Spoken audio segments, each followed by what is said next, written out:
Early developments in radio were called wireless telegraphy, which is why the radio used to be called the wireless. Marconi was the great-grandson of John Jameson, founder of Jameson Irish Whiskey. Nikola Tesla was the genius should have actually received the credit for inventing the radio as early as 1892. Nikola Tesla created a basic design for radio. Marconi claimed all the first patents for radio, something originally developed by Tesla. Nikola Tesla tried to prove that he was the creator of radio, but it was not until 1943, where Marconi's patents were considered invalid. However, people still have no idea about Tesla's work with radio.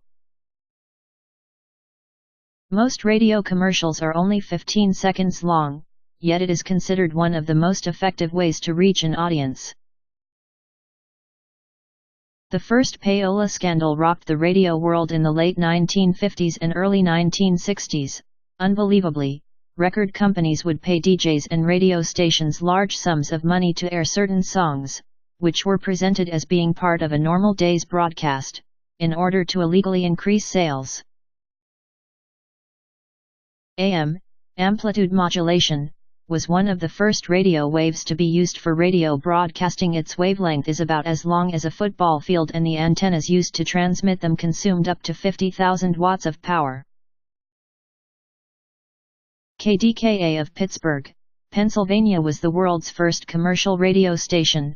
Only 6 radio stations east of the Mississippi River can still use the K as the first letter in their call signs.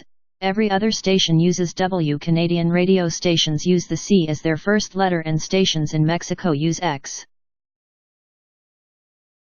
Only 6 radio stations east of the Mississippi River can still use K as the first letter in their call signs. Every other station uses W. Canadian radio stations begin with the letter C, while stations in Mexico begin with X. One 30-second TV commercial in the 2015 Super Bowl will cost $4.5 million. The same advertiser could fund a full, 52-week, national campaign on radio for that price. The word broadcasting, referring to radio transmissions, was originally an agricultural term for the wide scattering of seeds. The existence of radio waves and the feasibility of radio transmission was predicted by James Clerk Maxwell in the 1860s. Marconi made the first successful transatlantic transmissions of radio waves in 1901 and 1902.